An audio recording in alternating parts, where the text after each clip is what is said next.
तो अगर किसी को फुल टाइम करना है, इसमें करियर बनाना है, तो स्टॉक मार्केट में बना सकते हैं करियर। आज इसी तरह हमारे साथ जो गेस्ट है वो स्टॉक मार्केट से एक जीरो से शुरुआत करके काफी अच्छा नाम कमाया है। This advice I would give to my self 10 years back. पहले तो जिसका इनकम ही नहीं है वो साइड इनकम की बात ना करे। तो सर, आपने ये जो स्टोरी बताई पर्सनली मुझे भी नहीं पता थी और सुनने में काफी इंटरेस्टिंग लगी। तो आप एक एडवाइस देना चाहोगे नए बिगिनर ट्रेडर्स को? तो हमारे ऑडियंस में भी ऐसे बहुत सारे लोग बिगिनर्स होंगे स्टॉक मार्केट में, तो उनको कैसे स्टार्ट करना चाहिए चीजें? और वो नॉइज में आप इधर से भी पिटे जाओगे, इधर से भी पिटे जाओगे, आपको समझ में ही नहीं आएगा क्या करना है। सब कुछ गैम्बलिंग है, फिर रेस कोर्स चले जाओ।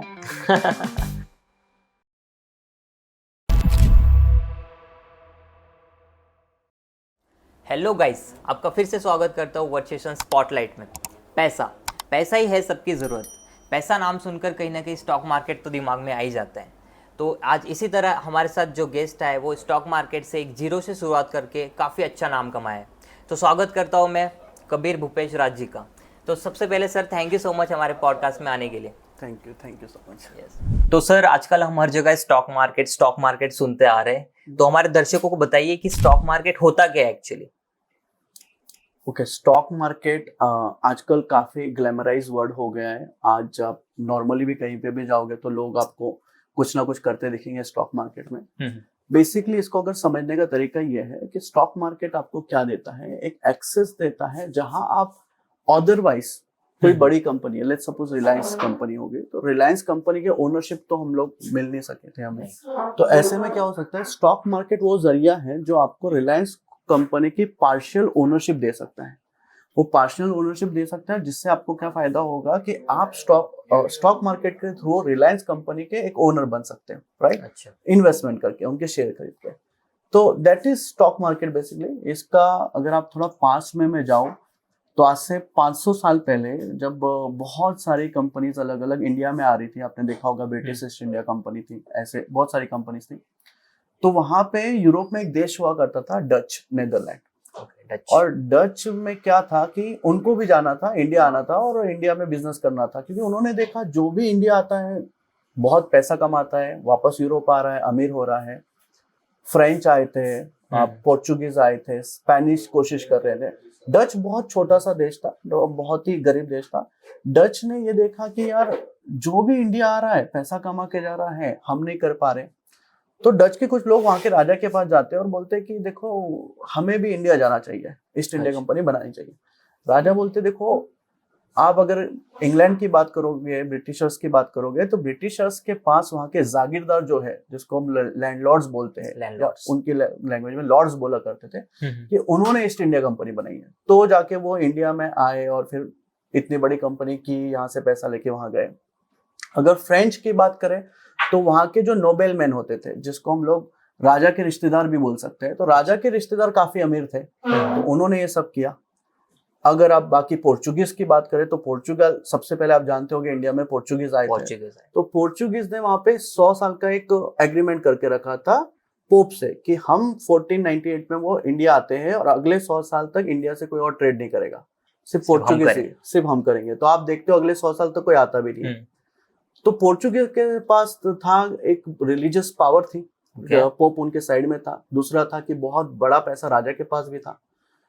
तो ये सारे लोग जो डच के राजा के पास जाते हैं और बोलते हैं हमें ईस्ट इंडिया कंपनी बनानी है, तो डच का राजा ये बोलता है कि देखो पॉसिबल है नहीं, अपने पास ना वैसे जागीरदार है, ना वैसे रिश्तेदार है, ना वैसा ही मेरे पास पैसा है। तो कहीं से आइडिया निकलती है कि एक काम करते हैं, भले हम इतने अमीर ना हो वहां के लोग, वहां के जागीरदार, पर हम मिलके एक पब्लिक कंपनी बनाते हैं। अब पब्लिक कंपनी क्या होगी, तो जहां पे हम सब से थोड़ा थोड़ा पैसा इकट्ठा करेंगे, इसको एक कंपनी बनाएंगे, ईस्ट इंडिया कंपनी बनेगी, डच ईस्ट इंडिया कंपनी, और ये कंपनी इंडिया में जाके ट्रेड करेगी। अब ये आइडिया इंटरेस्टिंग तो लगती है, लेकिन राजा बोलते हैं आप पे भरोसा कोई करेगा? तो वो बोलते हैं कि देखो हम पे नहीं करेगा, लेकिन राजा ने फरमान निकाला है तो सब करेंगे। तो राजा फरमान निकालता है कि देखो ये लोग हैं, इनके साथ हम एक कंपनी बना रहे हैं, लोगों को मौका है, आप इन्वेस्ट करो, जो भी आएगा वो प्रॉफिट हम शेयर करेंगे। और सबको पता था कि भाई सब एक बार इंडिया चले गए तो सोने की चिड़िया कहा जाता था, तो फिर तो आप यहाँ पे माला माल हो जाओगे। और इसी तरह से दुनिया की पहली पब्लिक कंपनी बनती है, जिसको हम बोलते हैं डच ईस्ट इंडिया कंपनी। वो ईस्ट इंडिया कंपनी पहली पब्लिक कंपनी थी, Dutch east India company. The Dutch east India company. क्योंकि ईस्ट इंडिया कंपनी बहुत सारी है, बहुत फ्रेंच है, ब्रिटिश है। ओके। तो सबसे पहली पब्लिक कंपनी, लिस्टेड कंपनी जिसको हम बोलते हैं, वो बनती है। अब होता क्या है कि जब ये लोग इंडिया से वापस, डच वाले इंडिया से वापस जाते हैं तो इतने अमीर हो जाते हैं, और वहां के जिनों के पास भी उनके शेयर थे, छोटे छोटे शेयर दे दिए थे लोगों को, तो जिनके पास भी उनके शेयर थे वो सारे लोग अमीर हो गए। अच्छा। उन्होंने सोचा कि यार मान लो, एक एग्जांपल लेते हैं कि मैंने 100 शेकल लगाए थे, 100 शेकल लगाए थे, और मुझे अभी 1 लाख मिल रहा है। हाँ। तो लोग भी, इतना बड़ा इन्वेस्टमेंट कहाँ। और अब सिर्फ एक बार नहीं है, जितनी बार भी Dutch east India company India में आएगी, इधर व्यापार करेगी, हर बार उनको पैसा मिलेगा। तो आप इमेजिन कीजिए, आज की कंडीशन में भी हमको ऐसा बिजनेस नहीं मिल सकता कहीं नहीं कि आपने $100 लगाए और हर बार आपको $1000 मिलते रहे। उसको जो आज की लैंग्वेज में हम डिविडेंड बोलते हैं। तो अब जब ये हुआ तो लोगों को लगा कि यार हमें तो शेयर मिले नहीं, जिनको मिले नहीं थे, जिन्होंने लिए नहीं थे, हमें भी शेयर चाहिए। हाँ। अब ऐसे में क्या हुआ कि सब लोग काला बाजारी होने लगे, जो ब्लैक मार्केट बढ़ने लगा कि आपके पास, मान लो आपने पहले डच ईस्ट इंडिया कंपनी के शेयर लिए थे, तो मैं आपसे थोड़ा ट्राई कर रहा हूँ लेने का। अब आप दोगे क्यों? क्योंकि आपको $1000 हर साल के आते हैं। तो मैंने आपको बोला चलो मैं $10,000 देता हूँ, आप दे दो। इसमें काला बाजारी होने लगी। तो मैंने आपसे वो शेयर ले लिया $10,000 का, लेकिन जो डिविडेंड आना है, क्योंकि अभी तक कंपनी के पास मेरा नाम नहीं है, शेयर होल्डर तो आप हो, तो पैसा किसको आ रहा है? आपको आ रहा है। ये बड़ी प्रॉब्लम थी वहां पे। फिर राजा के पास लोग जाते हैं, बोलते हैं ऐसी ऐसी प्रॉब्लम हो रही है। राजा ने सोल्यूशन निकाला, क्या करेंगे इसका। तो उन्होंने बोला कि एक काम करो, जिसको भी शेयर पहले मिला नहीं था और खरीदना चाहता है, वो ऐसे ब्लैक मार्केट से नहीं रहेगा। एक आप क्या करो, एक्सचेंज बिठा दो, एक बंदा बिठाओ जो सबके नाम लिखेगा, जिसको बेचना है, जिसको खरीदना है, और वो नाम की रजिस्ट्री होगी। तो वो जब होने लगा तो वहां पे देखा गया कि अब एक बंदा बैठा है, थोड़ा सा कुछ पैसा लेता है, और वो दोनों साइड में, जिसको बेचना है, जिसको खरीदना है, एक भाव तय होगा और बेचना खरीदना होगा। और अब इनके कंपनी के पास भी नाम रहेगा कि ये स्टॉक किससे किसके पास गया है। इस तरह से बनता है दुनिया का सबसे पहला स्टॉक मार्केट, जिसको हम लोग स्टॉक एक्सचेंज बोलते हैं, एम्स्टरडेम स्टॉक एक्सचेंज। एम्स्टरडेम में बना था ये एम्स्टरडेम में बना था, डच कंट्री का ही जो कैपिटल है एम्स्टरडेम, वहां पे। तो this is how the journey of stock market has been. अब ये पूरी कहानी में जो आपको बताया हूँ, उसका रीजन ये है कि स्टॉक मार्केट को बहुत बार लोग स्कैम कहते हैं ना, तो कोई भी चीज स्कैम है या नहीं है, वो हमें समझने के लिए उसकी स्टोरी जो है, हिस्ट्री जो है, यस, इंसेप्शन जो पॉइंट है, वहां पे जाना पड़ता है। अब ये पॉइंट से हमको समझ में आ जाता है कि बेसिकली स्टॉक मार्केट क्या करता है कि मौका देता है इन्वेस्टर्स को, और मौका देता है कंपनी को पैसा रेज करने के लिए, और इन्वेस्टर को पैसा कंपनी में लगाने के लिए। दोनों का win win situation. Of course, दोनों का विन विन सिचुएशन। तो सर, आपने ये जो स्टोरी बताई, तो पर्सनली मुझे भी नहीं पता थी और सुनने में काफी इंटरेस्टिंग लगी। तो हमने स्टार्टिंग में बात करी थी कि सर ने जीरो से स्टार्ट करा है, तो मैं ये जानना चाहता हूँ आपने जीरो से कैसे स्टार्ट करा और स्टॉक मार्केट में कैसे एंट्री ली, तो थोड़ा गाइडेंस लीजिए कि कैसे कर सकते हैं। अभी देखिए, स्टॉक मार्केट अगेन, ये आप 2-3 तरीकों से स्टॉक मार्केट में आते हो। पहला तरीका होता है दोस्त, कोई ना कोई दोस्त आपको कहीं ना कहीं खींच के लाता है, ठीक है। अच्छी बुरी आदतें बहुत ज्यादातर दोस्तों की वजह से ही लगती है। वैसे स्टॉक मार्केट की भी एक आदत एक दोस्त की वजह से लगी थी। तो देख रहे थे कि क्या है ये, way back in I think 2015-16, but इतना उसको अच्छे से समझना वगैरह ऐसा नहीं था। दोस्त जैसे बोलते थे वैसे शेयर ले लिया करते थे, दोस्त जैसे बोलते थे वैसे बेच दिया करते थे। बैक देन शेर खान करके एक ब्रोकर होता था, आप जानते हो। आजकल तो बहुत इजी हो गया एक्चुअली स्टॉक लेना सब कुछ, लेकिन उस टाइम पे थोड़ा मुश्किल भी होता था, ये सारा आसान नहीं था। उस टाइम पे शेर खान में फिर आपको कॉल करना होता था, फिर आप जो शेयर बताओगे उनको वो लेते थे, उस तरह से करते थे। सो इतना उसको अच्छे से करना है या उसको एज अ करियर देखना है, ये नहीं था। लेकिन होता क्या है, we started a company called Diginova which was software as a service business. तो हम लोगों के जो सॉफ्टवेयर हैं, हम लोग यूएस और यूके मार्केट में बेचते थे। ओके। और at that time we used to get lot of you से रेवेन्यू, प्रॉफिट, व्हाटएवर, बहुत सारा पैसा एकदम से आया था at very young age, and we didn't know how to handle that और हाउ टू मैनेज दैट। तो आप जितने भी सारे तरीके आप जॉट डाउन कर सकते हो कि पैसे में ये नहीं करना चाहिए, वो सारा हम कर चुके थे। Because at very early age we got huge amount, मतलब बहुत पैसा, और ज्यादा कुछ करना नहीं होता था। ब्लैक फ्राइडे का सीजन होता था, तब हम लोग सॉफ्टवेयर बेचते थे, तो बहुत अच्छे से सब पैसिव इनकम टाइप ही पकड़ लो उसको। छोटी सी टीम थी, सब मैनेज हो रहा था, तो ये सारा पैसा आ रहा था, उतना फास्ट जा भी रहा था। अच्छा। कहाँ जा रहा था उसका कुछ मतलब। एक आपको मैं एक एग्जांपल देता हूँ कि हम लोगों के पास पैसा था, हमको लगा चलो क्या करते हैं, एक काम करते हैं कहीं इन्वेस्टमेंट तो तब आइडिया थी नहीं, स्टॉक मार्केट का भी आइडिया नहीं था। तो किसी ने बोला प्रॉपर्टी इन्वेस्ट करो। तो एक यहाँ पे एक कमर्शियल लोकेशन है पुणे में ही, वहां पे हमने एक प्रॉपर्टी खरीद ली। अच्छा। तो मतलब कोई सोचा नहीं, क्या 2 खरीद ली थी, बाद में एक रिटर्न की, एक रखी हमने। बट अच्छा। इस तरह से कहीं भी खर्च कर रहे थे, होता क्या है eventually we came to know यार कहीं ना कहीं कुछ गलतियां हो रही है, हम शायद पैसे को संभाल नहीं पा रहे, मैनेज नहीं कर पा रहे। तब जाके फिर इस सोच में आए कि कैसे how to handle your finances, और उसको देखते देखते देखते देखते we came to the stock market field.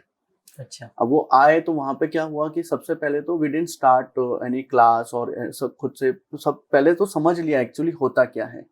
वो समझने के बाद क्या हुआ कि हमारे फील्ड में और भी ऐसे हम जैसे ही लोग थे। जैसे सॉफ्टवेयर में आप देखोगे ज्यादातर they earn a huge amount of money, but then पता ही नहीं होता कि इसका करना क्या है। करना क्या है। तो जो हमारी प्रॉब्लम थी वो प्रॉब्लम वो लोग भी फेस कर रहे थे, और we used to have a community. हमारी एक सॉफ्टवेयर सेलर्स की सारी कम्युनिटी होती थी, बातचीत होती लगती थी। तो फिर उनमें से काफी लोगों का आया कि we are also facing the same problem, तो how did you handle it. आपने जैसे हैंडल किया वैसे हमें भी बताइए, हम भी थोड़ा कुछ ट्राई करते हैं। तो फिर हम उनको जैसे आप बोलोगे कंसल्टिंग दिया करते थे कि ठीक है ऐसे स्टॉक को देखना है, ऐसे खरीदना है, ऐसे वो करना है। That consulting ultimately turn into, आप बोल सकते हो क्लास। उन्होंने हमको क्या बोला कि आप एक काम करो कि ये आप जो समझा रहे हो इसके लॉजिक भी हमें बताओ। तो लॉजिक बनाने गए तो वो एक हम लोग 8-10 दिन में उनको समझाते थे, 2-2 घंटा इवनिंग में बैठ के जूम पे ही, और फिर वो एक एज अ क्लास या कोर्स टाइप हो गया। And then from there onward we started the training institute also. और ज्यादातर जैसे मैंने बताया मैं स्विंग ट्रेडिंग करता हूँ, तो swing trading and trading institute both went well in simultaneously ऐसे। तो पैसे को कैसे मैनेज करना है उससे स्टार्ट करके आपने एक इंस्टीट्यूट ही खोल दिया। यस यस यस इंस्टीट्यूट, वो मेन लॉजिक नहीं था इंस्टीट्यूट खोलने का, that came out of the inspiration कि people wanted to know more कि how to handle their finances, how to manage their finances, and stock market में कैसे काम कि करेंगे। पैसा तो कमा लेते हैं हाँ, लोग, पर उसको कैसे इन्वेस्ट करना कैसे है, क्या इन्वेस्ट करना करें। है, यस लोगों को यस पता ही नहीं होता है। यस, तो वो वहां से किया। तो सर जैसे कि आपने बताया कि फिनांस को मैनेज करते करते आपने एक इंस्टीट्यूट खोल दी, तो मैं ये जानना चाहता हूँ कि एक अभी बिगिनर कोई स्टार्ट करे स्टॉक मार्केट में तो उसको कैसे करना चाहिए, क्योंकि आपने भी एक बिगिनर ही स्टार्ट किया था और आप बहुत लोगों को अब ट्रेन कर रहे हो, तो हमारे ऑडियंस में भी ऐसे बहुत सारे लोग बिगिनर्स होंगे स्टॉक मार्केट में, तो उनको कैसे स्टार्ट करना चाहिए चीजें।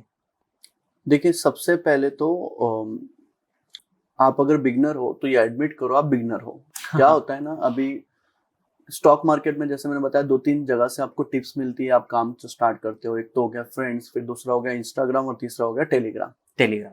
ये ही पक्का है। आप अगर आए हो, शायद आप ये पॉडकास्ट सुन भी रहे होगे, तो कोई ना कोई रीजन होगा कि आपने यहीं से स्टार्ट किया होगा। This is not the right way to start. ठीक है, आप देखो educating your self will be the first thing. आप पहले समझ लो है क्या मार्केट की, उतनी समझ उतना नॉलेज आ जाए तब जाके काम करोगे। प्रॉब्लम क्या हो रही है ना कि अभी हम देख रहे हैं कि इंडिया में मार्केट में पार्टिसिपेशन तो बहुत बढ़ रहा है। जैसे आपको क्या लगता है इंडिया में कितने लोग अभी पार्टिसिपेट कर, परसेंटेज वाइज एक तो मैंने हाल में एक ब्लॉग पढ़ा था, उसमें ऐसे लिखा था कि आफ्टर कोविड इंडिया में बहुत लोगों ने स्टार्ट कर दिया स्टॉक मार्केट में इन्वेस्ट करना।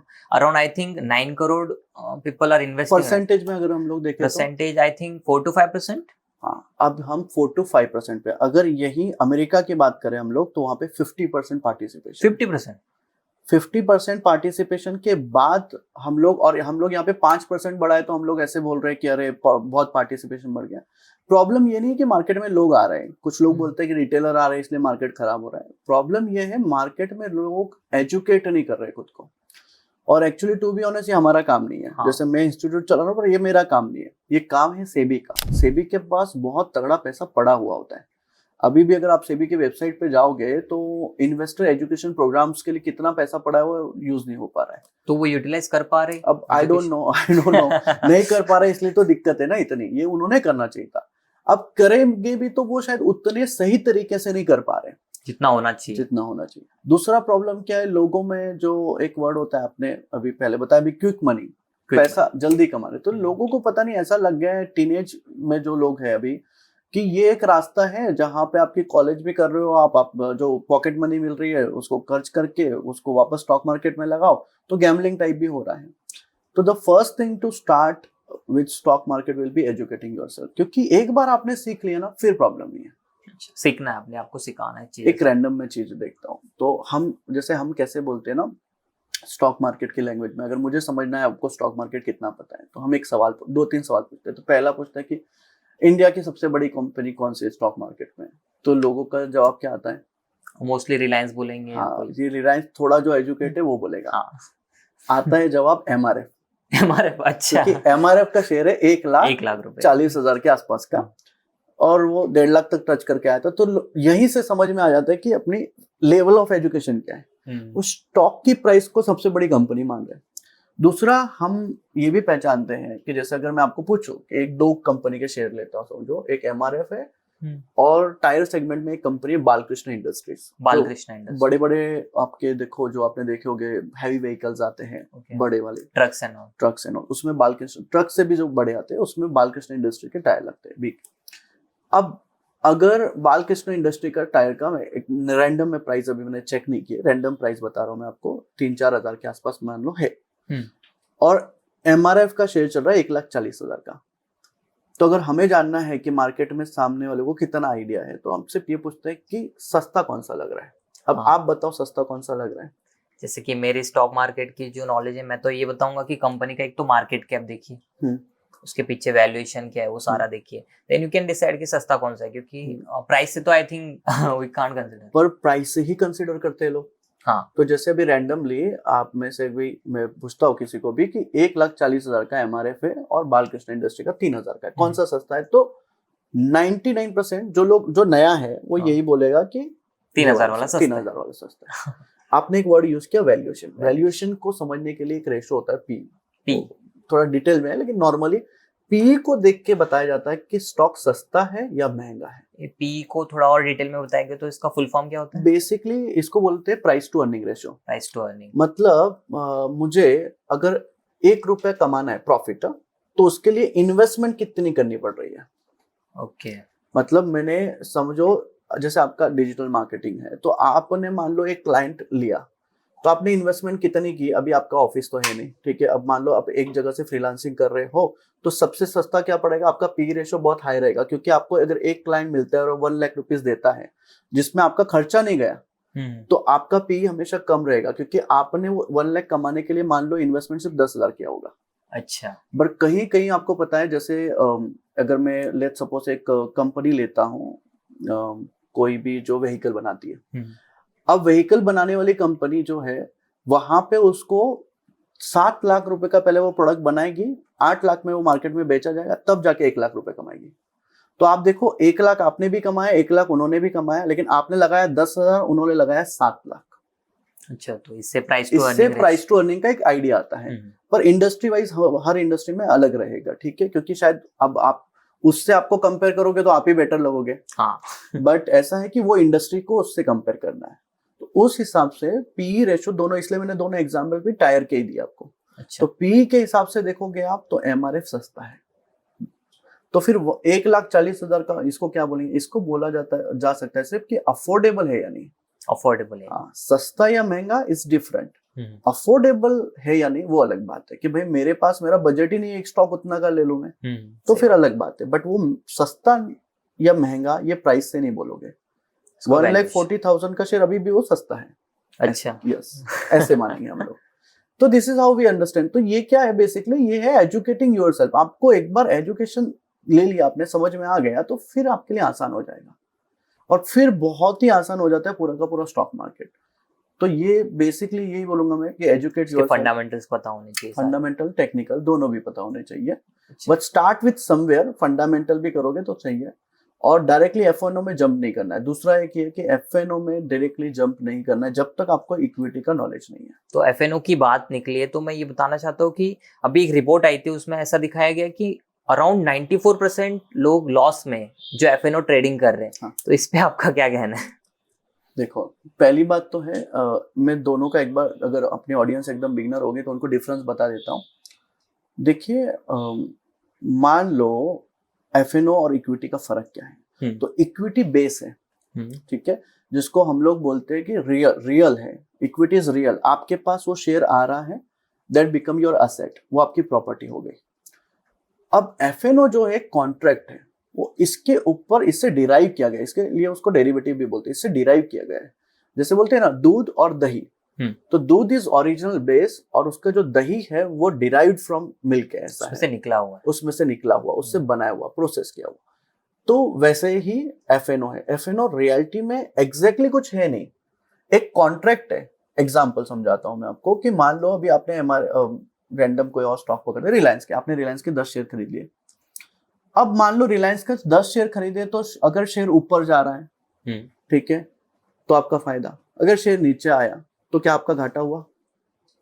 मिस अभी सेल नहीं करेंगे तब तक तो घाटा है। सेल नहीं करोगे तब तक घाटा नहीं हुआ।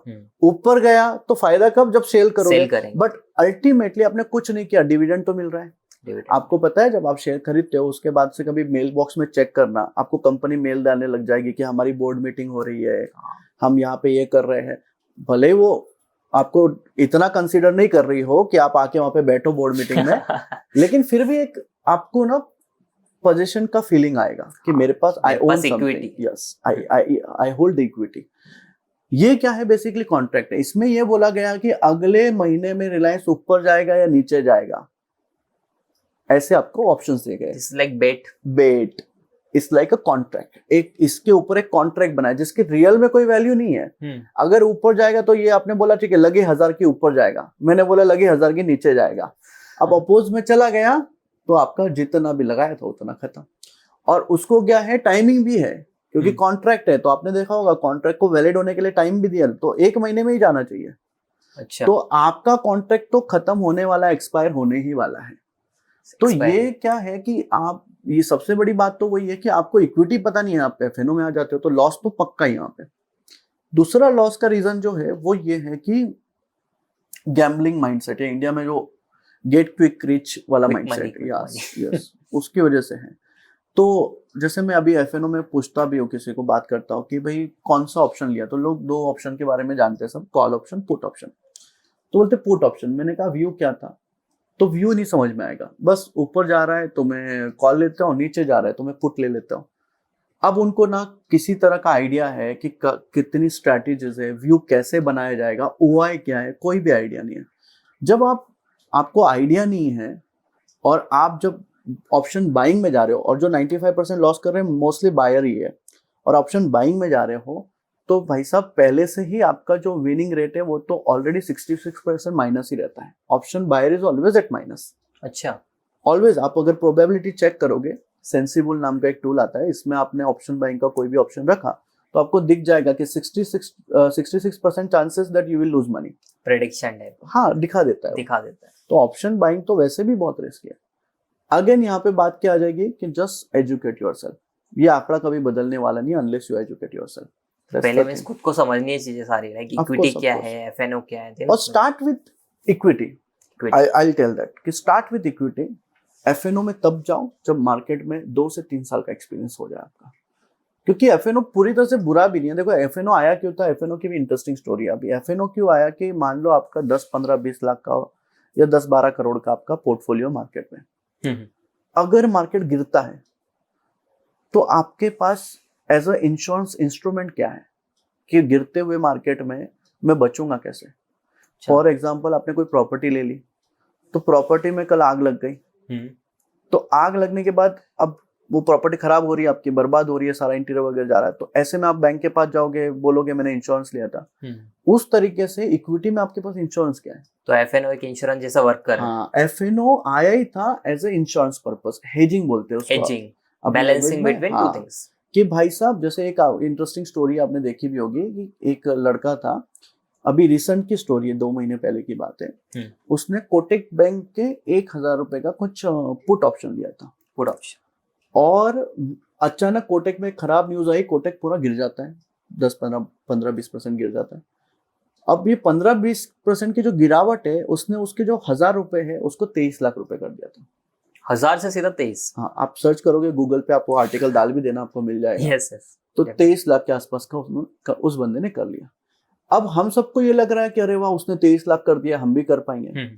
अब थोड़ा सोचिए, अगर आपको पता होता कि कोटक बैंक गिरने वाला है और आपके इतने पैसे बन जाएंगे, मतलब 1000 के 23 लाख बन जाएंगे, तो क्या आप 1,000 रुपए लगाते? नहीं, डेफिनेटली ज्यादा लगा।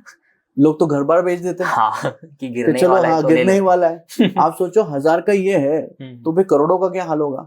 सही है। लॉजिक ये है कि आप थोड़ी ना जानते हो उसने शायद हेजिंग के लिए किया होगा हाँ, कि भाई मेरा अगर 10 लाख का कैपिटल है मार्केट में तो मैंने 1,000 2,000 5,000 का मैंने क्या किया, पुट ऑप्शन ले लिया ताकि ये 5,000 का इंश्योरेंस है वो चला जाएगा, लैप्स हो जाएगा। लेकिन क्या है, कल को मार्केट कोलैप्स होता है तो मुझे डर नहीं रहेगा कि मार्केट के कोलैप्स में मेरा ये पैसा ऊपर उठ जाएगा।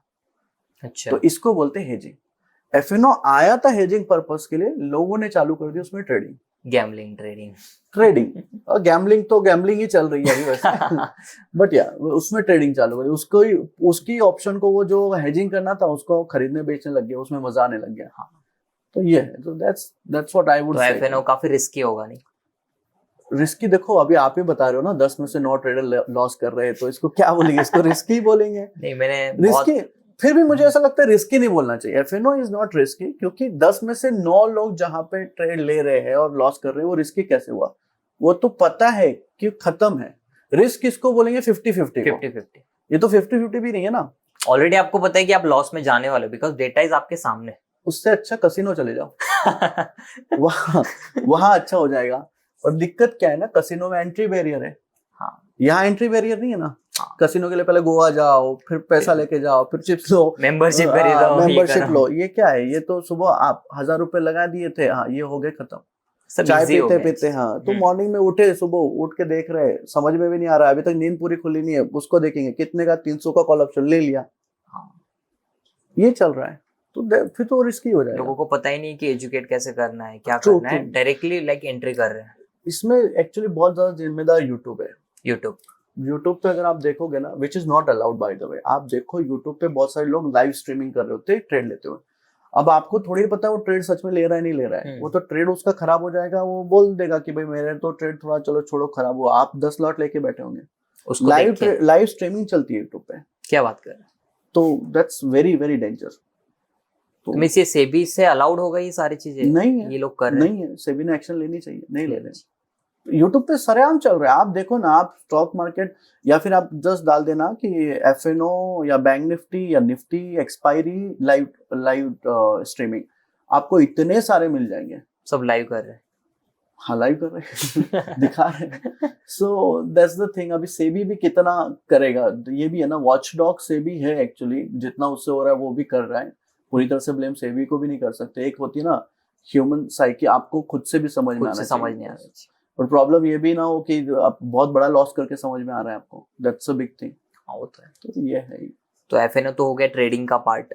और अगर आपको पूछा जाए ट्रेडिंग और इन्वेस्टिंग में से सबसे बेस्ट क्या है, या ट्रेडिंग इन्वेस्टिंग में फर्क क्या है, तो आप क्या बताओगे? अब इसको समझो आप, एक नॉर्मल 2-3 एग्जांपल लेते हैं, ठीक है, ट्रेडिंग और इन्वेस्टिंग में। अब एक फार्मर है, वो लेट सपोज पोटैटो बनाया उसने, पोटैटो उगाया उसने। अब ये फार्मर अगर पोटैटो उगा रहा है और उसके बाद वो 2-3-4 महीनों का जो भी प्रोसेस है वो सारा प्रोसेस करने के बाद वो मार्केट में बेचता है। अब मार्केट में उसने देखा कि यार मैंने देखो 10 रुपए लगाया था और मुझे मार्केट में मेरे यहाँ से जो माल जाएगा उसको 20 रुपए मिलेंगे, तो मेरा 50% प्रॉफिट है, उसको काउंट कर रहा है। ये उसकी जो साइकोलॉजी है फार्मर की, ये है इन्वेस्टिंग, कि मैंने इन्वेस्टमेंट की, मुझे इतना मिलेगा, ठीक है, कभी ज्यादा मिल गया तो बहुत अच्छा ही है, अच्छा है। उसमें भी रिस्क है, कभी कम भी मिल जाएगा। Investing is also subject to market risk, लेकिन थोड़ा कम है। अब ट्रेडर क्या है, ट्रेडर वो है जो मार्केट में माल देखेगा कि हाँ चलो अभी पोटैटो कौन सा माल लो। अब आपने देखा कि पोटैटो के भाव थोड़े इस बार मार्केट में माल उतना आया नहीं है। अब आपने क्या किया, पोटैटो को लेके बैठे आप, 25-30 रुपए में ले लिया, और मान लो जैसे ही पोटैटो का भाव चला जाता है 60-70 पे, अब जो आलू आपको कितना 30-35 रुपए में आपने लिया था वो 60-70 में चला गया। अब आपको पता है कि क्योंकि 60-70 में चला गया, तो अब क्या करेंगे, फार्मर वापस से नया पोटैटो उगाने की कोशिश करेंगे और वो मार्केट में आएगा, वो मार्केट में आ जाएगा, तो ये पोटैटो का जो भाव 60-70 है वो क्या हो जाएगा, सस्ता हो जाएगा, क्योंकि मार्केट में नया माल भी आ गया।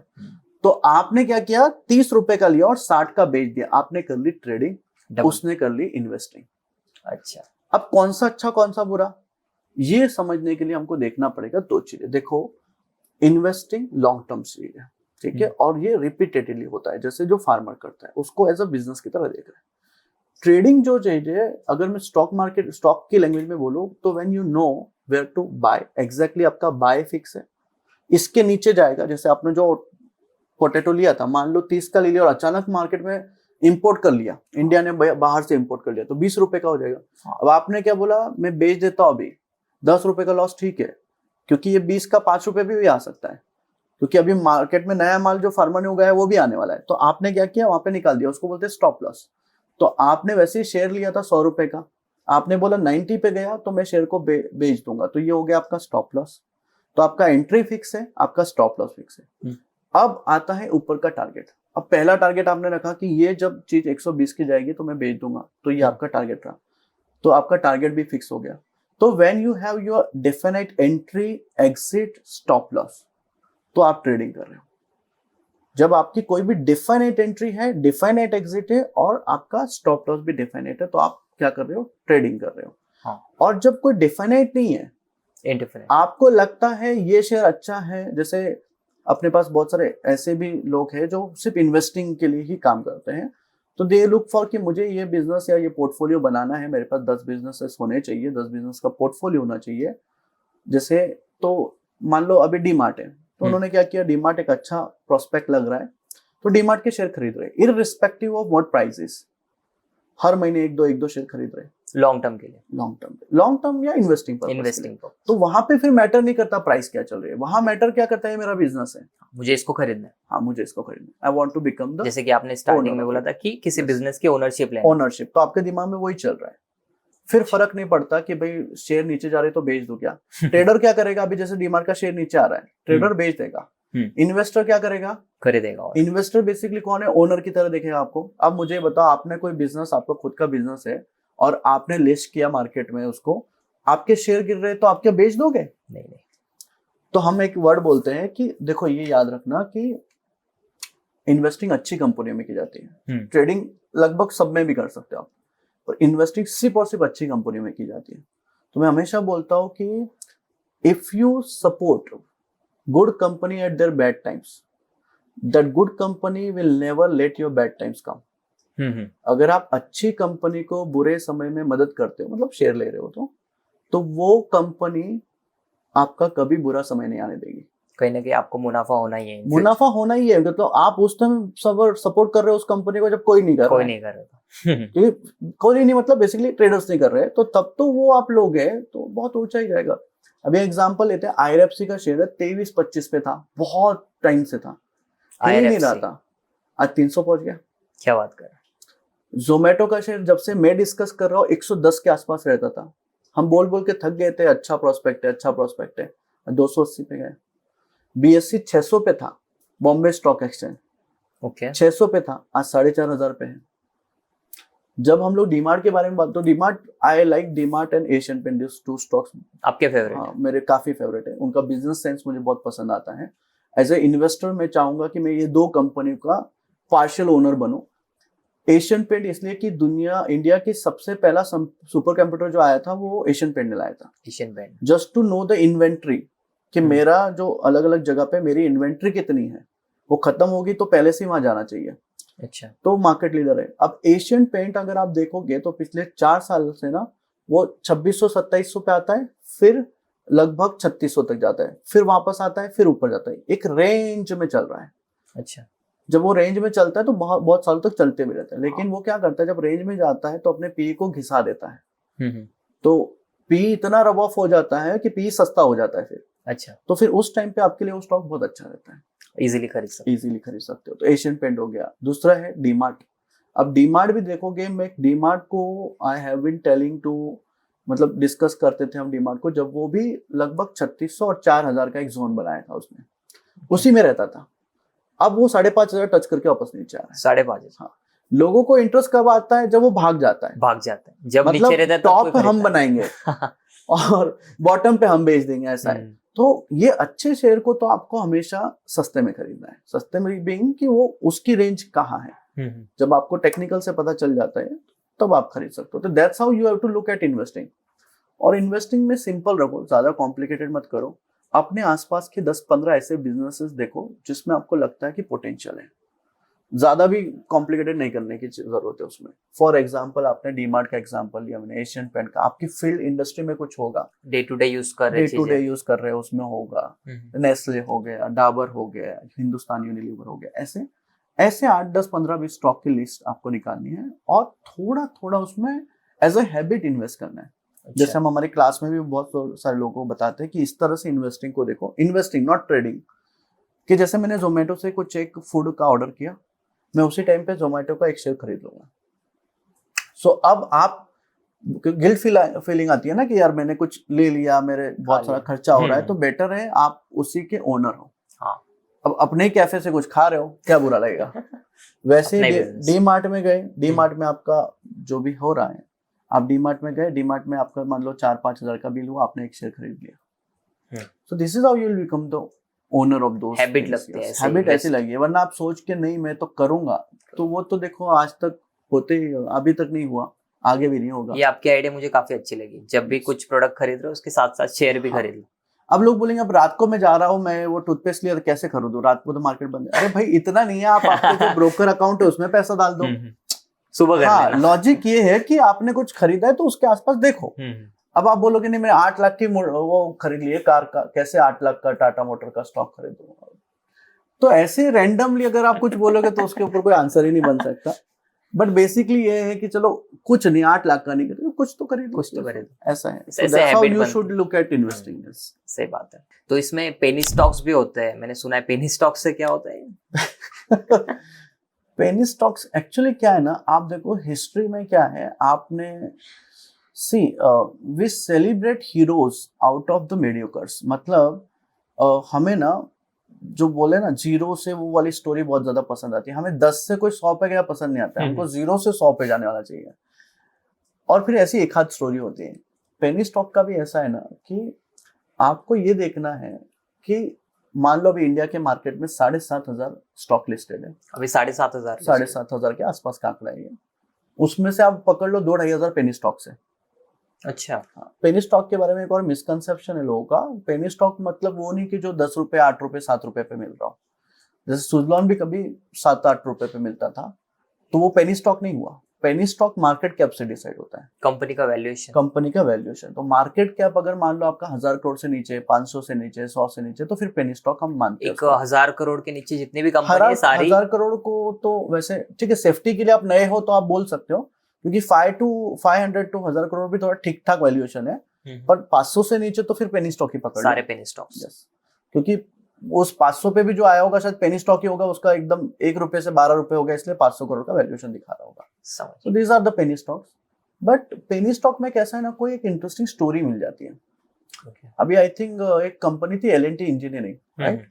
तो उसका ही कुछ ऐसा सीन था कि कुछ 1 रुपए का स्टॉक फिर बहुत आगे चला गया था, 200 कुछ 60-70 रुपए पे और ऊपर चला गया था। तो now this is the story that people like, और फिर यही स्टोरी सर्कुलेट होती है। तो ये कुछ ऐसा है ना कि आपको ट्रेडिंग और इन्वेस्टिंग को लॉ ऑफ प्रोबेबिलिटी से देखना है, लॉ ऑफ पॉसिबिलिटी से नहीं।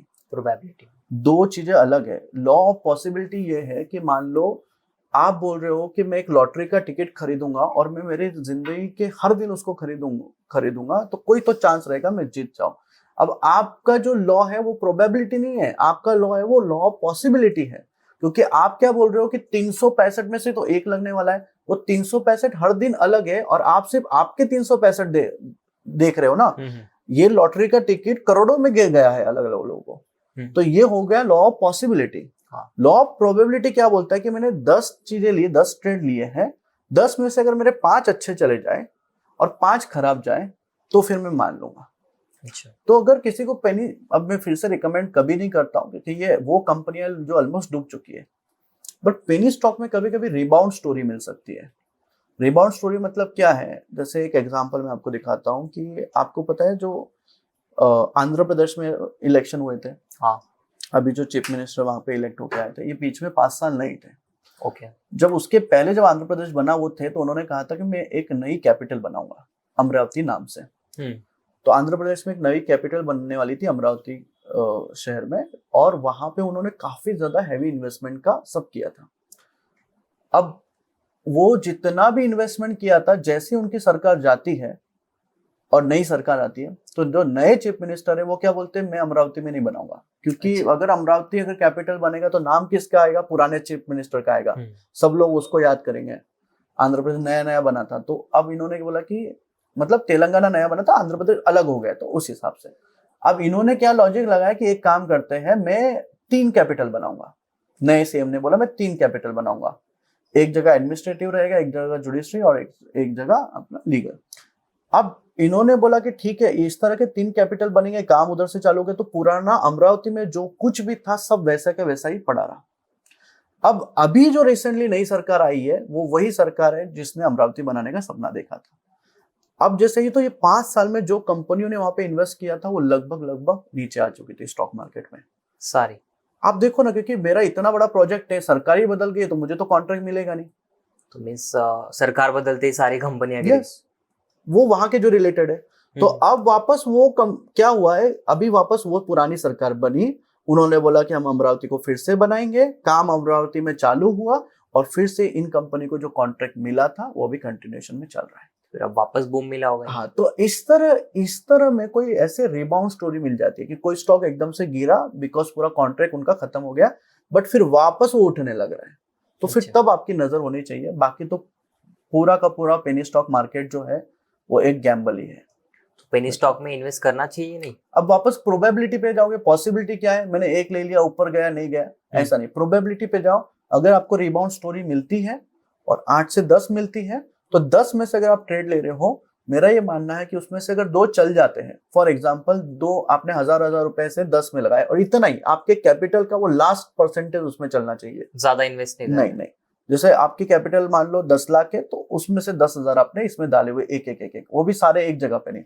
अब इसमें से क्या है, 10 में से मान लो 2 चल गए जिसने आपको 10-10 हजार का भी रिटर्न दे दिया और बाकी के सारे जीरो भी हो गए, तो ये जो 10-10 हजार है, in that way you will be profitable. लेकिन ये बात याद रखना, प्रॉफिट उतना ही रहेगा जितना आप बाकी मार्केट से भी निकाल रहे हो। आप सिर्फ पकड़ोगे एक को कि देखो सर मैंने ये लगाया था 10 रुपए का, अब ये हो गया 60 रुपए, ठीक है, पर बाकी के सारे 60 के 10 हो गए ना। हाँ, तो इवेंचुअली प्रॉफिट तो वही मिलेगा जो आपको अदरवाइज भी मिल रहा है, बट स्टोरी में अच्छा लगता है बताने के लिए, इतने का लिया था, इतना चला, इतना पैसा बन गया। यस, दैट्स हाउ लोगों को अच्छा लगता है ऐसे। तो कहीं ना कहीं पेनी स्टॉक अवॉइड ही करने चाहिए क्योंकि risk mostly of course gambling है, फिर रेस कोर्स चले जाओ।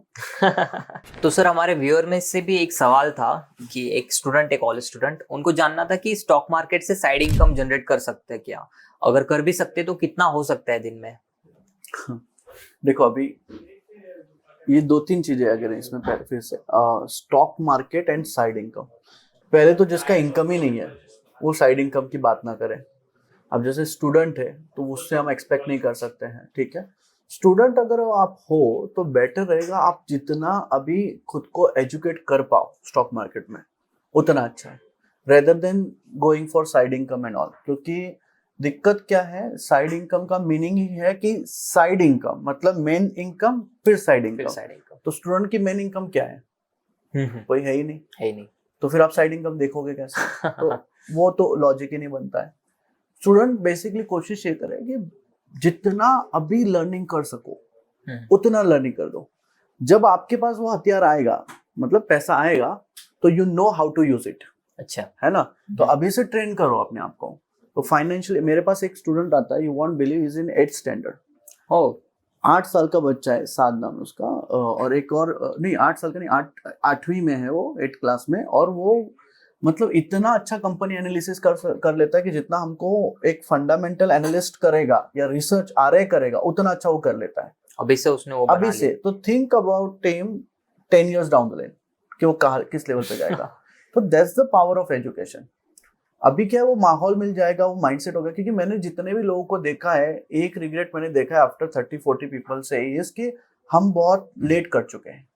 लेट किस लिए कर चुके हैं कि यार हम बहुत अभी इतना टाइम हमने दे दिया है, जब पहले पता होता तो काफी अच्छा इसमें कर लेते थे। तो वही है कि आपने पहले से लर्निंग पे फोकस कर लिया, फिर बाद में जो पॉकेट मनी आती है छोटी मोटी उससे इन्वेस्टिंग कर रहे हो, थोड़ा ग्रो कर रहे हो, स्विंग ट्रेड कर रहे हो, तो ठीक है। But as a side income उनके लिए बोलना आई डोंट थिंक सही रहेगा। इसी पे आपने जो दूसरा सवाल किया कि फिर साइड इनकम किसके लिए, तो जितने भी प्रोफेशनल्स हैं उनको अगर टाइम मिलता है तो they can think it as a side income, या फिर अपने अगर आपके पास मेन इनकम है तो यू कैन। यस, हाँ वही है ना, साइड इनकम मतलब मेन इनकम के अलावा कोई इनकम, तो उसको एज अ देख सकते हो आप। तो that's how you should look at it. तो पहले अपनी मेन इनकम बनाइए, देन साइड इनकम की तरफ जाइए, क्योंकि बिना मेन इनकम के अलावा आप कर ही नहीं सकते ये सब चीजें। तो बात कर ली हमने साइड इनकम और मेन इनकम की। तो अगर किसी को फुल टाइम करना है, इसमें करियर बनाना है, तो स्टॉक मार्केट में बना सकते हैं करियर? अभी देखो फुल टाइम कर रहे हो, इसके भी अब मेरे पास एग्जाम्पल्स ढेरों पड़े हैं। तो मेरे पास काफी लोग आते हैं, आईटी में जॉब है मेरा, और बोलते हैं कि आईटी में जॉब है बट मैं फ्रस्ट्रेट हो चुका हूँ और मुझे इसमें आना है। अब दिक्कत ये है कि आप पहले ही टाइम मतलब आप ये सोच रहे हो कि मैं इसको छोड़ दूं और डायरेक्टली जंप इन कर जाऊं, और जैसे ही जंप इन करोगे तो आप ना एक पूरा अननोन लैंड में जा रहे हो, यू डोंट नो एनीथिंग। तो पहले है फर्स्ट 3-4 इयर्स आप इसको, आपके लिए स्टेप 1 रहेगा कि आप साइड इनकम की तरह देखें, क्योंकि आपके पास मेन इनकम है, तो आपको डर नहीं है, आप सीख जाओगे, आप तैयार हो जाओगे, and then come to the playground. फिर आपको खुद समझ में आ जाएगा कि क्या मेरे जितने रिटर्न निकल रहे थे वो स्टॉक मार्केट से निकल पा रहे हैं या नहीं। नहीं तो क्या हो जाएगा, आप अगर फर्स्ट इंस्टेंस से आप बोलोगे मैं आज जॉब छोड़ता हूँ, कल से स्टार्ट करता हूँ, थोड़ा बहुत पढ़ा है, थोड़ा बहुत यूट्यूब पे देख लिया है, भाई साहब साल भर में वापस से जॉब पकड़ना पड़ जाएगा। सो बी प्रैक्टिकल, इस तरह से मत देखिए इसको। और अगर बिजनेस की मैं बात करूँ, इसको एज अ बिजनेस या एज अ करियर पूरी तरह से देखना, तो अगर आप स्टूडेंट हो और अभी से प्लान कर रहे हो तो बहुत सारी इन्वेस्टमेंट फर्म होती है, वहां पे आप पहले ट्राई कर सकते हो, उसके बाद भी यहाँ आ सकते हो। क्योंकि क्या है, आपके पास पैसा ही नहीं होगा करने के लिए, क्योंकि आपको पैसा तो चाहिए ना लगाने के लिए मार्केट में, ठीक है, रिटर्न का तो अलग बात हुई, लेकिन पैसा ही नहीं तो करोगे क्या। तो इसलिए दोनों भी केसेस में आई वुड सजेस्ट कि इसको स्टेप 1 साइड इनकम की तरह देख सकते हो, जिनके पास इनकम है, और जिनके पास बिल्कुल भी नहीं है तो थोड़ा एक्सपीरियंस लीजिए। मार्केट में अलग अलग इन्वेस्टमेंट फर्म्स होती है, वहां पे भी आप ज्वाइन कर सकते हो एज अ करियर। ऐसा नहीं कि डायरेक्ट ट्रेडर ही बन के आपको करियर स्टार्ट करना है, क्योंकि कुछ साल आपके डिफिकल्ट जाने वाले। मार्केट आपको टाइम लेता है और अच्छे से लेता है, वो आपको बहुत कुछ सिखा देता है उस टाइम में आपको, क्योंकि मेंटली अगर आप प्रिपेयर्ड नहीं हो उन चीज़ों के लिए तो मेंटली बहुत अनस्टेबल हो जाओगे। क्योंकि ये वो गेम है जहाँ पे आपको डेली के इतना जितने आपने कमाए होंगे उतने माइनस में जाते दिख सकते हैं, और उसको होल्ड करना, ये समझना कि ये रियलाइज लॉस नहीं है, ये अभी चल रहा है। एक होता है ना unrealised realise profit and loss, हाँ वो समझना और उसको वहां पे होल्ड करना, दैट्स अ बिग थिंग जो काफी लोग नहीं कर पाते, डर जाते हैं। सो वो साइकोलॉजी प्रिपेयर होने को टाइम लगता है, तो 3 साल तो एटलीस्ट आपको यहाँ पे ही देने पड़ जाते हैं। साइकोलॉजी की बात करें तो कहीं ना कहीं मैंने सुना है कि ट्रेडिंग में साइकोलॉजी लगती है, तो ये कैसे? हाँ, ट्रेडिंग में तो साइकोलॉजी इट्स मतलब आप समझ लो कि ट्रेडिंग इज, लोग बोलते हैं कि 20% स्किल 80% साइकोलॉजी, पर मैं तो उल्टा 50% स्किल 50% साइकोलॉजी। मैं कम बोलता हूँ साइकोलॉजी, बिकॉज मेरे आसपास मैंने जितने लोगों को देखा है तो उनको तो स्किल पता ही नहीं था, इसके लिए मैं थोड़ा स्किल को भी इंपॉर्टेंस दे रहा हूँ यहाँ पे। बट जितने भी और दिग्गज लोग आप देखोगे स्टॉक मार्केट में, वो बोलते हैं 80% साइकोलॉजी। रीजन मैं समझाता हूँ आपको इसका, कि मार्केट ने 2020 में आप देखोगे तो बहुत बड़ा फॉल दिया, 40% मार्केट गिरा था, और यहाँ पे क्या हुआ समझ नहीं पा रहे थे ये क्या हो जाएगा। और कई सारे लोगों ने अपने पोर्टफोलियो को जब देखा कि मेरा 10% माइनस है, 20% माइनस है, अब आप एब्सोल्यूट रिटर्न में देखो कि किसी का 10 करोड़ का पोर्टफोलियो और 10% माइनस 20%, मतलब उसका 1-2 करोड़ माइनस चला है, और उन्होंने काट दिया वहां पे। जबकि 2 तरह के मनी होते हैं मार्केट में, एक स्मार्ट मनी होता है, एक डम मनी होता है। जबकि स्मार्ट मनी खरीद रहा था और डम मनी बेच रहा था। आप देखोगे वो 3 हफ्तों का फॉल है, 3 हफ्ते में मार्केट 8,000 के आसपास टच करता है, और आगे कुछ आने वाले महीनों में जितना मतलब 12,000 से 8,000 आया, आपको आगे कुछ महीनों में वो 15,000 तक टच करते दिखता है। तो मार्केट जहां से गिरना चालू हुआ वहां से भी काफी ऊपर बढ़ गया। तो ये साइकोलॉजी ही है जो आपको दिखाएगी कि क्या कब करना चाहिए। आपको पता होना चाहिए कि अभी कौन सी स्टेप लेनी है। यस, मतलब आप अगर आपने सही तरीके से एजुकेट किया है खुद को तो आपको समझ जाएगा, क्योंकि मार्केट का एक स्ट्रक्चर होता है। देखो मार्केट ना, एक एग्जांपल लेता हूँ, मैं हमेशा बोलता भी हूँ कि फंडामेंटल और टेक्निकल ये दोनों चीजें अगर आपको समझ में आ जाए तो आपको एक बात समझ में आएगी कि मार्केट ना ट्रेंड में चलता है। 3 ट्रेंड होते हैं बेसिकली, मार्केट का स्ट्रक्चर ही, ट्रेंड्स होते हैं 3, और मार्केट का स्ट्रक्चर ही ऐसा है कि वो 3 ट्रेंड में चलेगा। पहला ट्रेंड जो हम बोलते हैं कि अप ट्रेंड, मतलब मार्केट ऐसे स्विंग बना के ऊपर की तरफ जा रहा है, और स्विंग ही बनाएगा या वेव ही बनाएगा। उसी तरह से स्विंग बना के नीचे आएगा या स्विंग बना के साइडवेज में जाएगा। ऐसे मार्केट चलता है। अगर आपको पता है कि मार्केट अभी अप ट्रेंड में है और स्विंग बना रहा है ऊपर का, तो कभी भी अप ट्रेंड में स्ट्रेट लाइन में ऊपर नहीं जाएगा, वो क्या बनाएगा, एक स्विंग बनाएगा, स्टेप बाय स्टेप। हाँ, स्टेप बाय स्टेप बनाएगा, जिसको वेव भी बोलते हैं, एक वेव बनाएगा। Wave. तो जब वेव बना रहा है तो एक इम्पल्सिव वेव आती है, करेक्टिव वेव आती है। Impulsive and corrective. Correct, impulsive मतलब ऊपर जा रहा है, टॉप बना है, फिर थोड़ा सा नीचे आएगा, फिर ऊपर जाएगा, फिर थोड़ा नीचे आएगा। ओके। जो थोड़ा सा जिन नीचे आ रहा है, इसको लो बोलते हैं अपनी लैंग्वेज में। तो ये जो लो बना है, इसने लोग क्या करते पता है, इसी लो पे बेचना चालू कर देते हैं। अच्छा। जबकि नए लोग यहाँ पे इस लो पे खरीद रहे हैं। ओके। क्योंकि वो वन डायरेक्शन में ऊपर नहीं जा सकता ना, वो वेव ही बना रहा है। इस वेव ही बनाते बनाते। ये समझ में आ जाए तो आपकी साइकोलॉजी भी स्ट्रांग हो जाती है। अच्छा। साइकोलॉजी वीक किनकी है, जिनको पता ही नहीं है। इसलिए मैं बोल रहा स्किल भी जरूरी है, क्योंकि मुझे पता तो होना चाहिए कि वो वापस ऊपर जाएगा। अगर मुझे पता ही नहीं है तो फिर तो मैं बेच ही दूंगा, ऑब्वियसली। पर किसी को पता है अप ट्रेंड में थोड़ा नीचे आ रहा है तो वो फिर से खरीदेगा वहां पे, फिर ऊपर गए, फिर से नीचे आए, फिर से खरीदेगा। एक स्टॉक का एग्जांपल देता हूँ, जोमेटो ने जर्नी चालू की, लगभग 160 190 तक गया, फिर वापस से फॉल चालू हुआ। फॉल चालू होने के बाद आप देखोगे 50-60 पे आ चुका था। एक बहुत बड़े यूएस के इन्वेस्टर है, उन्होंने बताया भी था कि जोमेटो आपको 48 की प्राइस पे मिलेगा, लगभग वहां तक आया था। बाद में एक पैटर्न, जिसको हम बोलते हैं टेक्निकल लैंग्वेज में राउंडिंग बॉटम पैटर्न बनाया और वहां से ऊपर चलने लगा। जोमेटो जब ऊपर जा रहा था तो 110 की प्राइस के पॉइंट पे उसका काफी अच्छा एक लेवल माना जा रहा था, 110 रुपीज पे। वहां से आपको वो अप ट्रेंड स्टार्ट हो चुका, हम ऐसे क्लियरली कंफर्मेशन के साथ बोल पा रहे थे। अब आप अप ट्रेंड देखोगे तो जोमेटो क्या कर रहा था, 130 पे गया, फिर 125 पे आएगा, फिर 140 गया, फिर 133 पे आएगा। तो ऐसे स्विंग बना रहा था। तो every swing was opportunity to buy, क्योंकि अप ट्रेंड चालू हो चुका है। दूसरा है, आप एक शेयर देखोगे बेल, भारत इलेक्ट्रॉनिक्स, उसमें भी आप देखोगे एक आपको पर्टिकुलर ऐसी स्विंग अभी रिसेंट के पीरियड में भी दिख जाएगी कि बन रही है। तो जब भी वो ऊपर से वापस नीचे आ रहा है तो लोग बेच रहे हैं, लेकिन वो टाइम है बाय करने का, क्योंकि लो अभी भी ऊपर बन रहा है। स्टॉक ऐसी ट्रेंड में ही चलता है। और मार्केट में ऐसा नहीं है कि कंपनी ने, जैसे अभी टाटा मोटर ने मान लो इस साल 10% का प्रॉफिट किया तो शेयर 10% ऊपर जाएगा, ऐसा नहीं है। शेयर 100% भी ऊपर जा सकता है। फ्यूचर प्रेडिक्शन करना ही नहीं है। हाँ, ये बहुत अच्छी बात की आपने। मार्केट में never predict, you just react to the market. अच्छा, रिएक्ट। प्रेडिक्शन क्या हो गया, प्रेडिक्शन तो गैम्बलिंग वाला काम हो गया ना। हाँ, वो फ्यूचर ऑप्शन में ठीक है एक बार, लेकिन इसमें आप इक्विटी में तो कभी ना करो। आप क्या करो, रिएक्ट करो। स्ट्रक्चर क्या बना रहा है उसके ऊपर से आपका रिएक्ट करो। फॉर एग्जाम्पल, अगर आप क्रिकेट खेलते हो तो देखो बॉलर क्या बॉल कर रहा है, उसके हाथ की जजमेंट से हम लोग पहले से प्रेडिक्ट कर देंगे ये ऐसा ही करने वाला है, तो गलत। उस बॉल को गिरने दो, फिर उसको किस दर आ रही है वो देखने दो, तब फिर रिएक्ट करेंगे। तो आपका क्या रिएक्शन टाइम अच्छा होना चाहिए, रिएक्शन सही होनी चाहिए, रेदर देन प्रेडिक्शन। प्रेडिक्शन तो वो आपको जज कर लेगा कि भाई इसने ये प्रेडिक्ट किया, मैं उल्टा ही बॉल डाल दूंगा। ऐसे ही मार्केट का प्रेडिक्शन मत करो, रिएक्शन करो। और बात रही कि मार्केट स्ट्रक्चर की, तो जैसे मैंने एग्जांपल दिया कि मार्केट में अगर इस कंपनी ने इस साल 10% का प्रॉफिट किया, दैट डजंट मीन कि शेयर 10% ऊपर जाएगा। रिलायंस की अगर मैं बात करूं तो 2009 से लेके 2017 तक रिलायंस, मतलब इंडिया की सबसे बड़ी कंपनी है, वो 8 साल तक एक जोन में ही काम कर रहा था। मतलब 300 500 300 500 300 500 8 ईयर्स तक। 8 ईयर्स में एक भी प्रॉफिट नहीं हुआ। प्रॉफिट अब सोच लो, जिसने 500 के आसपास लिया होगा उसको 8 साल लग गए अपनी इक्वल वैल्यू पे देखने के लिए उसको। मतलब मान लो आपने 500 रुपए के हिसाब से 1 लाख के शेयर लिए 2009 में, 2017 में भी वो 1 लाख ही है। अब मुझे बताओ आपका फायदा हुआ या नुकसान हुआ?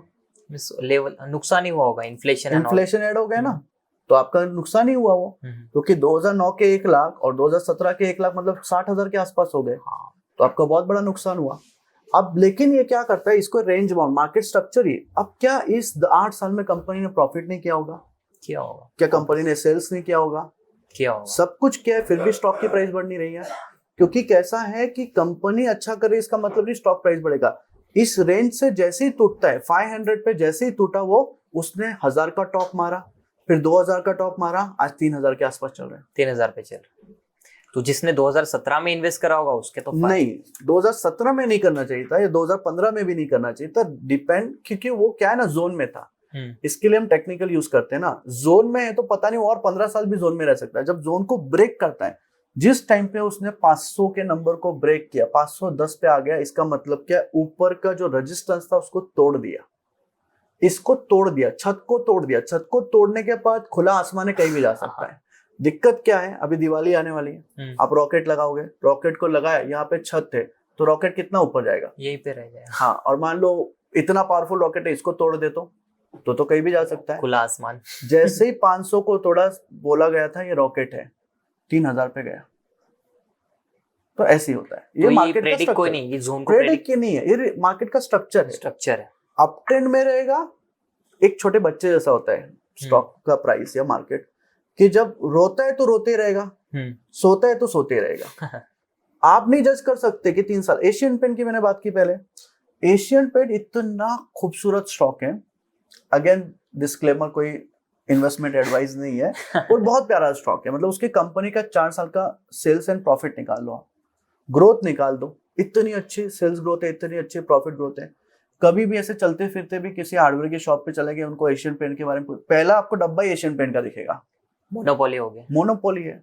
अभी बीच में ग्रासिम आने वाला करके वो स्टॉक गिर रहा था, फिर वापस उसी जगह पे आ गया। अब देखो ये स्टॉक ना पिछले 3-4 सालों से कंपनी का सेल्स बढ़ा, ग्रोथ बढ़ा, अभी तो मार्केट में डिमांड बढ़ी है, रियल एस्टेट की डिमांड देख लो कितनी बड़ी है, एशियन पेंट तो लगने ही वाला है। ये सब होने के बाद भी एशियन पेंट का स्टॉक 2700-3500 इसके बीच में चल रहा है, जोन चल रहा है।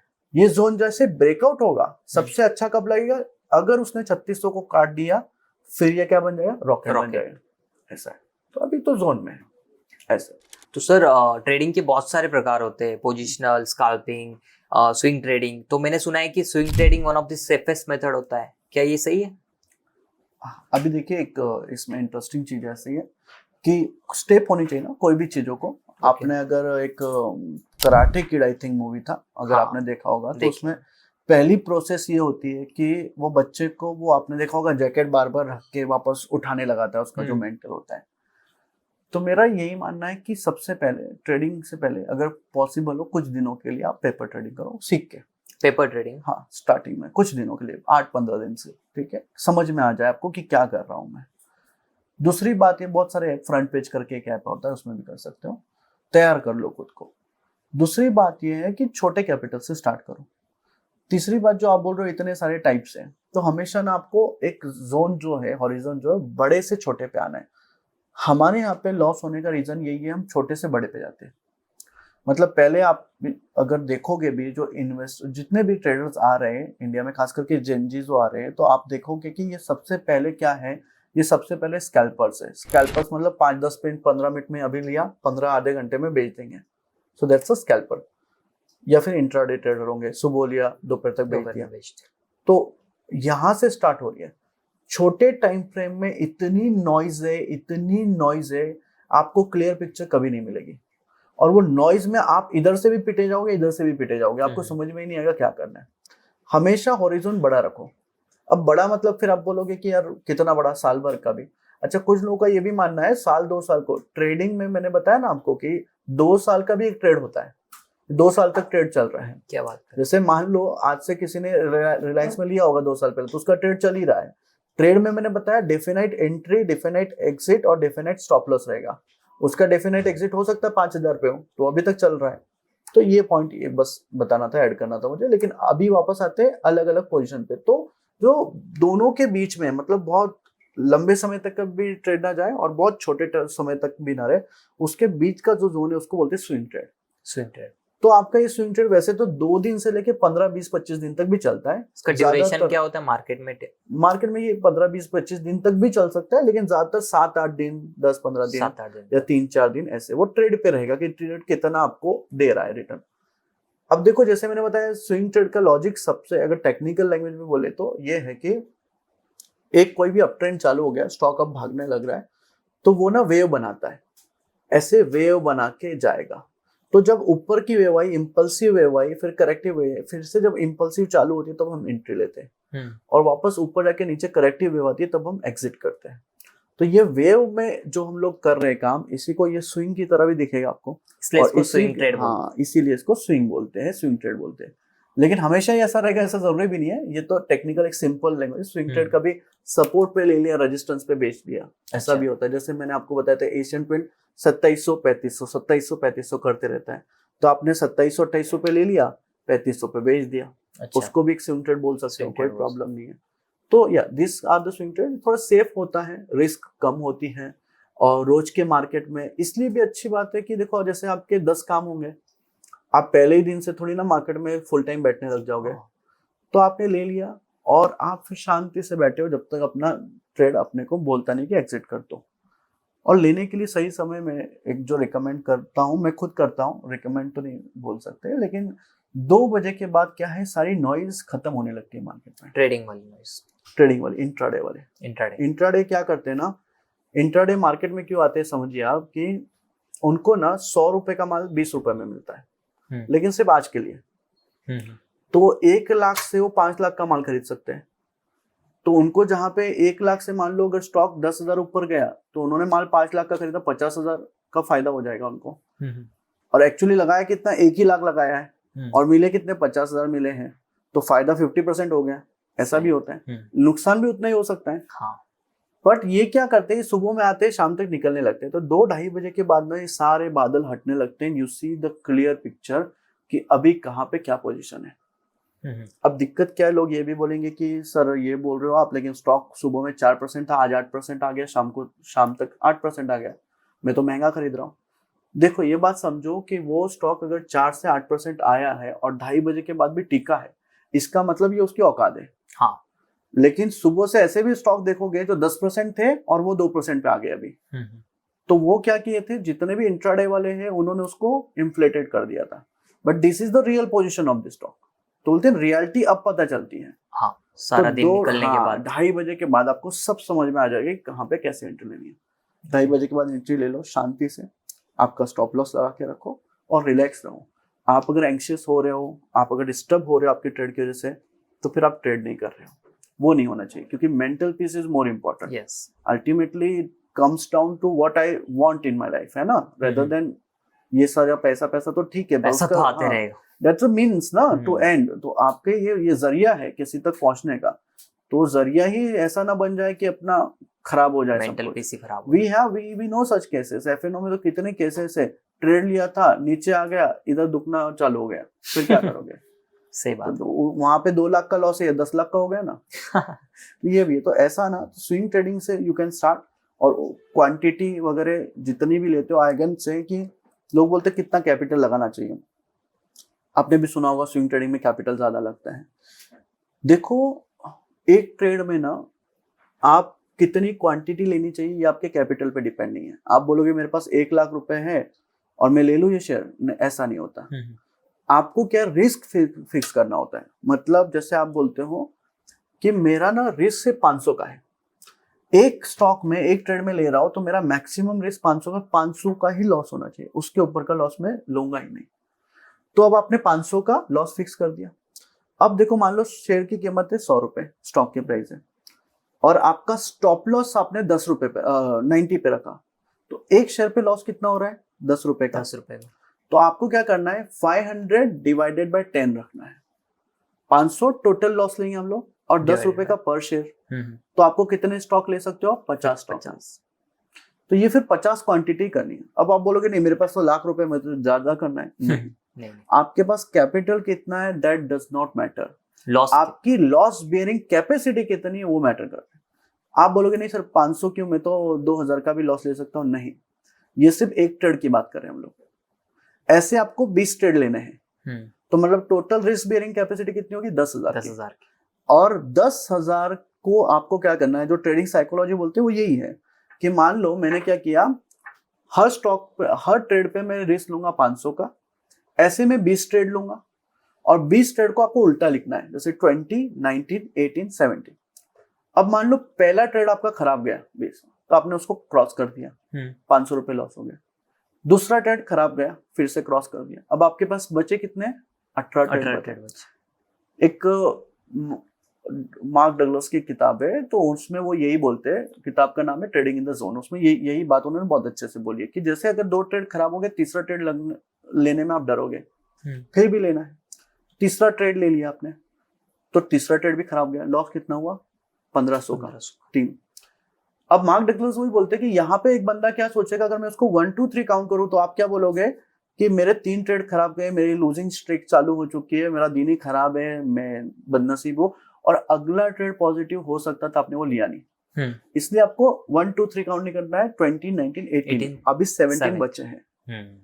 ठीक है, जैसे आप 17 वाला ट्रेड लोगे आप देखोगे उसमें आपको 5x रिटर्न मिल गया स्टॉप लॉस से, मतलब 100 का 150 पे चल गया, कितने मिल गया आपको 50 रुपए पर पे मिल गया। तो अब क्या हुआ, ये आपको क्या देगा और 5 ट्रेड एक्स्ट्रा दे देगा। तो अभी हम 17 पे थे, वापस से 18 19 20 21 22, अब आपके 22 ट्रेड को लगातार खराब होना पड़ेगा आपका रिस्क कैपिटल 0 होने के लिए। मैं तो मेन कैपिटल की बात ही नहीं कर रहा हूँ। अच्छा, अब मुझे बताओ यहाँ पे कैसे कोई लॉस कर सकता है।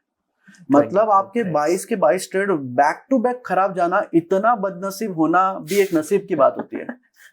क्योंकि अगर ऐसा आपके साथ हो रहा है तो मैं आपको बिठाऊंगा साइड में कि आप ट्रेड लो, उसका उल्टा ट्रेड में लेना चालू करूंगा। क्योंकि आपको तो प्रॉफिट होगा। हाँ, क्योंकि आप मतलब आप सोचो ना कि 22 के 22 ट्रेड मेरे खराब जाएंगे, इतना बदनसीब। There was one movie of Akshay Kumar, if you know, उसमें वो उसका क्या था ना, उसकी जो ताकत थी वो थी कि वो पनौती था।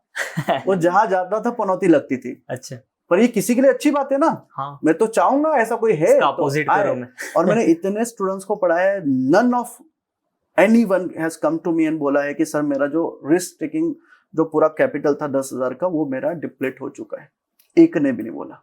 अच्छा, पॉसिबल ही नहीं है। लॉ ऑफ प्रोबेबिलिटी उसको पॉसिबल नहीं करवाएगा कि 3 ट्रेड खराब जाएंगे तो 1 ट्रेड अच्छा चल जाएगा, वो 3 4 देगा। क्योंकि देखो लॉस कितना बताया मैंने, 500 का। मैंने प्रॉफिट थोड़ी बताया 1000 ही लेंगे, प्रॉफिट तो जितना अनलिमिटेड है। प्रॉफिट तो जितना होगा उतना लेंगे। और प्रॉफिट कभी कभी आपको 60% 80% 100% तक जाएगा, आपको 10 ट्रेड फ्री दे देगा। सही बात, ऐसा भी होता है। ये स्ट्रेटेजी काफी अच्छी है एक्चुअली। ये साइकोलॉजी है, this is not strategy, this is psychology. ये अगर आपने दिमाग में रख दिया ना, फिर आपको प्रॉब्लम नहीं। दिक्कत क्या है, हम सोचते 1 लाख रुपए लगाए कैसे हो, 1 लाख का नहीं मतलब है, 10,000 ही। 10,000 वो भी आपकी लर्निंग के लिए, और 20 ट्रेड लेने हैं डिसिप्लिन के साथ, और फिर आपको काउंट करना है। और फिर आप देखोगे महीना बीत जाएगा लेकिन वो आपके 20 ट्रेड जीरो नहीं हो सकते। हाँ, होता है। हो सकता है आप 8 10 12 पे रहोगे, पर जीरो होना बहुत मुश्किल है।